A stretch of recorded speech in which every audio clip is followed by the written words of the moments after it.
Welcome to Veterans Voices, WSAV's salute to the men and women who have served our country. I'm Ben Singer. And I'm Tina Shaw. We began at a place of respect and honor, Beaufort National Cemetery.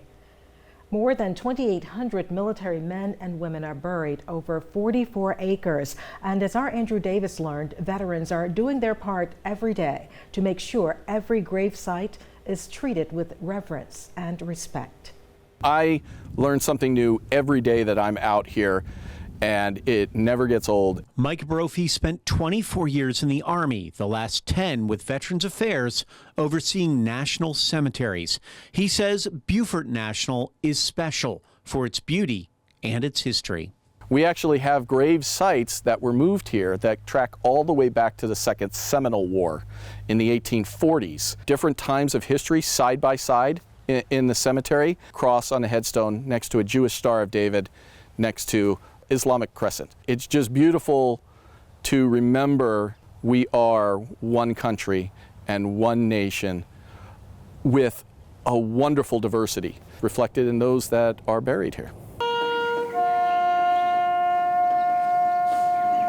700 burials every year for veterans and spouses from the Civil War to present day.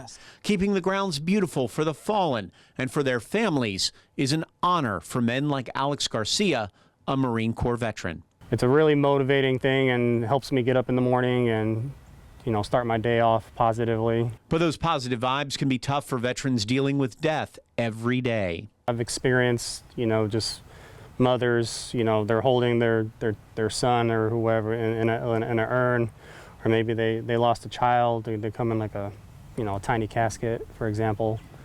Just struggling to let go. We just stand by and give them their time, whatever time they need. Daniel Walker served at Fort Stewart, says he found a calling in the cemetery system, not just taking care of the headstones and land, but helping people. Just from doing this over time, you can tell who's lost walking through the sections. I just love helping them find their loved one. That is my favorite thing to do here. So I'll drive around. If I see someone lost, I have no problem helping them. You'd think they'd be sad, but it's usually like a sign of relief, like, oh, okay, I found them, thank you. This is an ultimate formation. They're standing at attention forever and a day until God calls us home. Teresa Hester is new to Beaufort National. The Army veteran started as a civilian mortician, but wanted to be here to take care of other families like they were her own. You know that they have a sense of pride at coming and seeing that their loved one is being taken care of.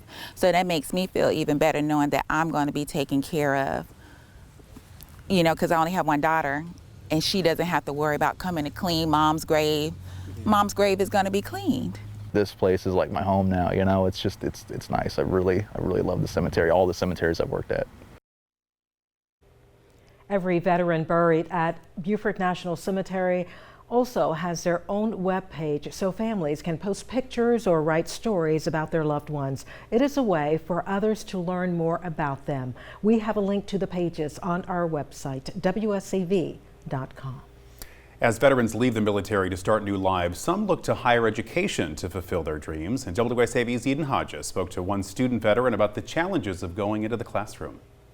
We're generally older than most of our peers, and it's kind of terrifying, to be completely honest with you. From hitting the bad guys to hitting the books, the transition from the battlefield to campus, I'm told, is different for everyone. You're taking freshman classes with an 18-year-old kid. You probably have a kid about the same age as this person sitting next to you, and it's definitely an experience.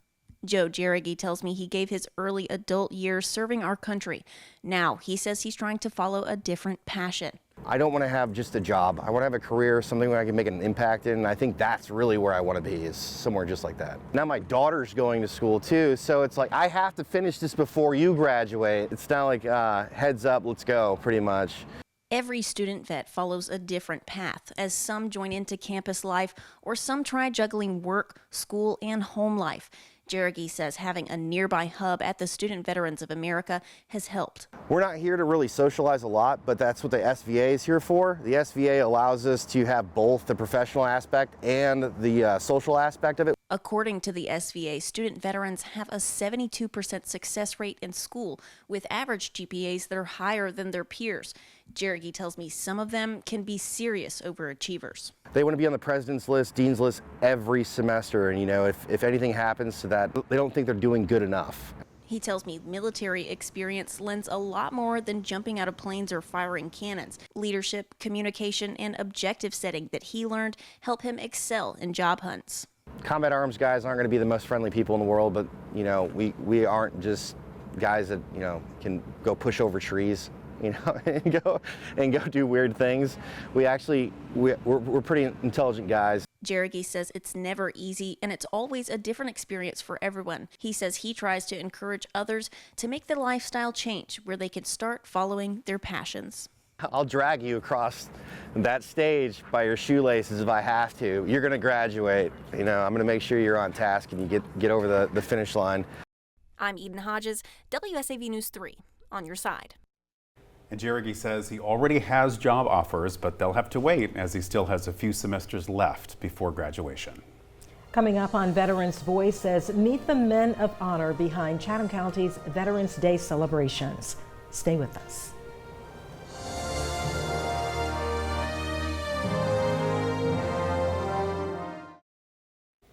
Welcome back to Veterans Voices. It is time to learn more now about the 2024 Chatham County Veterans Day Parade Grand Marshal and Veteran of the Year. WSAV's Sarah Smith spoke with both men about their time in the military and what it means to be honored. I love God, I love my country, and then I love my Corps. So I will stick with those until the day I die. I think to be a veteran and to be honored this way is really something. Two veterans honored with esteemed titles. Edward Gazzara, Chatham County Veteran of the Year. He spent 16 years in the Corps, but once a Marine, always a Marine. He was dedicated to serve for life, so much so that he went back to finish basic training in 1985 after a knee injury 2 years before. I was going for life. I love being in the Marine Corps. I love the camaraderie. I love the people. And that's why I'm still in the Marine Corps League today, to keep that camaraderie going. At one point, Gazzara was paralyzed from the chest down. The injury ended his military service, but his community service continued. He never gave up hope that he would walk again. It took me 9 months to take my first step, and I beat all the doctor's odds.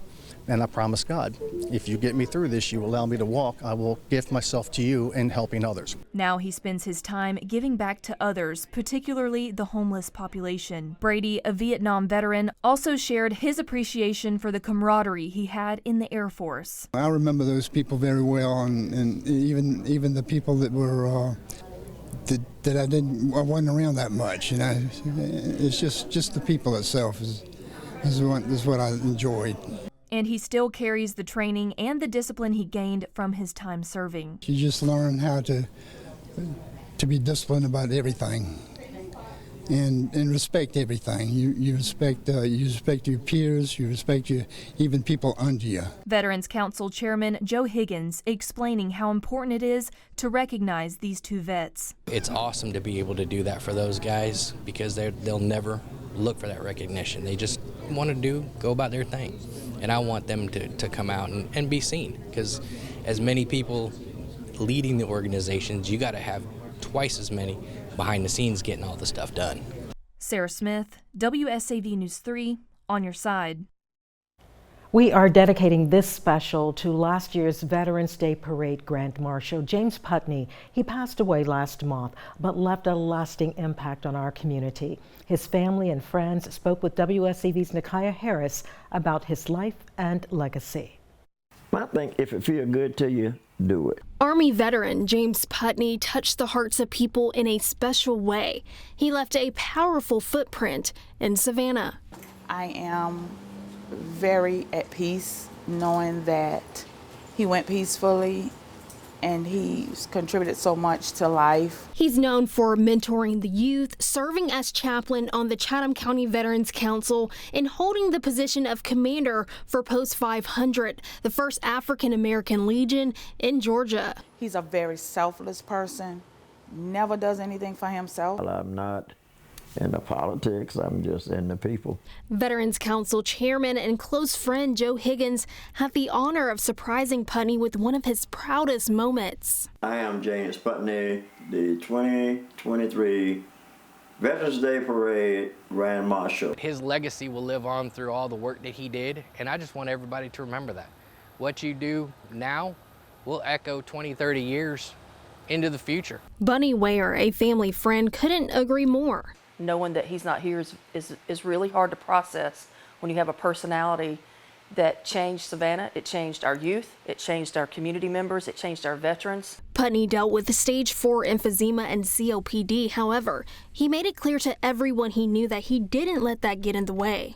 But I'm still going. It's gonna take a little bit more than this to stop me. He took his last breath, helping, doing what he could, being considerate of others, making sure everybody was okay. Hundreds were in attendance as he was laid to rest on October 5th at Jonesville Baptist Church in Savannah. Local leaders, family, and friends were among the crowd. Oh, he had an impact on a lot of folks. Everything he touched, it was like touching it with gold, because he had a big heart, and he enjoyed serving people, and he will help anyone that he can. He took the shirt off his back if he had to help a fellow man.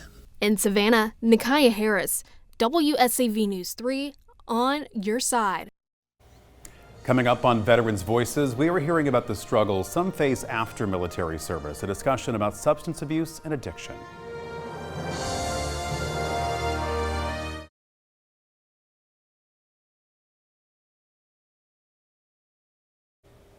For many veterans, drugs and alcohol provide an escape from their experiences while serving our country. Substance abuse is something that's not often talked about openly, but two men shared their stories with WSAV's Christine Quayle, hopeful they would help and inspire others.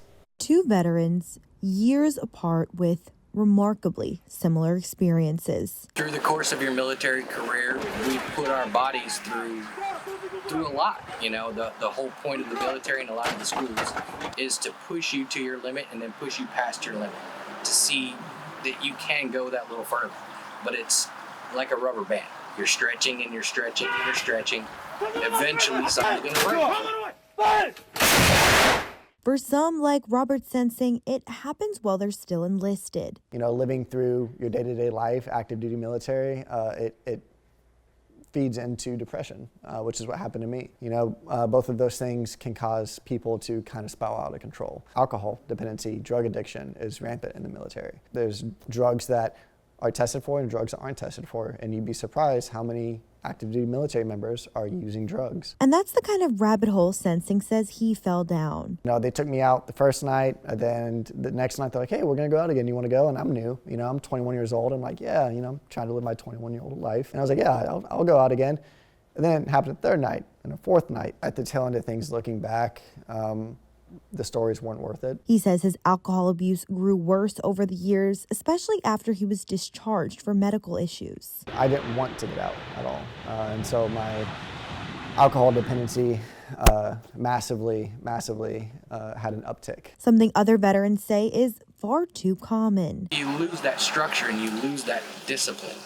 So it just becomes that much easier to fall into that trap and not even realize you're doing it. A trap that brought Sensing to the brink just this past year. And July was that instigating date for me when I nearly took my own life. I left home and I posted on Facebook. You know, I did that whole thing, basically made a note to my friends and family. I had a weapon on me. I was in my car and I had cops out looking for me and they were pinging my phone. I eventually met up with the police and they brought me back home. And I'm thankful that I'm still here because I'm watching my daughter grow. Doesn't matter how bad of a day my wife and I have, anytime we look at her, it just brings joy to my face.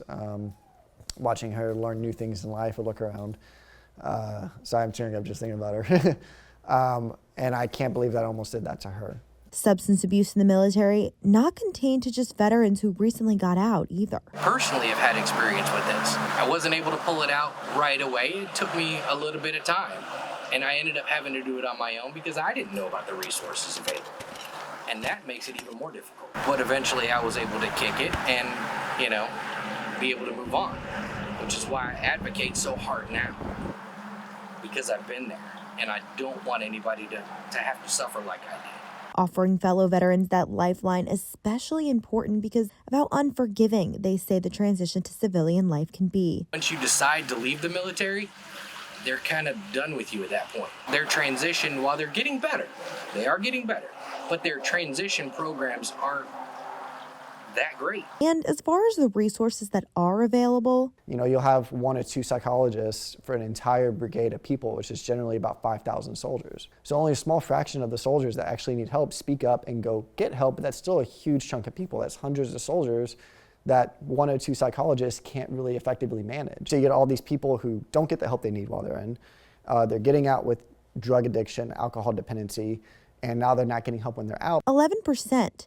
That's how many veterans are diagnosed with a substance abuse disorder the first time they visit a medical facility run by the Department of Veteran Affairs. And that's just the ones who choose to seek help. Yes, there are programs to help through the VA. You can get, it doesn't matter if you got medically discharged or not, you can get help with psychologists. But again, they see a huge panel of patients. They're so overloaded and so understaffed that the doctors just can't keep up. That's why Higgins says the best thing veterans can do, offer a lifeline to each other, because you never know who could be in desperate need. Buddy checks, checking up on your friends. Hey man, how's it going? Let's go out to dinner real quick. If you haven't heard from them for a couple of days. Something simple to let that person know, because they can be, I've been there, they can be in that situation where they're thinking nobody in the world cares. And it's easy to do. What's harder, coming back from that edge. Still, veterans proving all the time that it can be done and it's worth it. Because I made my life 100 times harder for the next few years than it has to be, and now I have to claw my way out and rebuild from nothing. I almost lost everything. I did lose some things, and now I'm rebuilding. And if you or someone you know is struggling with substance abuse, you can find a list of resources at wsav.com/crisis hotline. Coming up on Veterans Voices, a man drafted in 1944 is marking a milestone birthday and is taking us on a trip down memory lane. We'll be right back.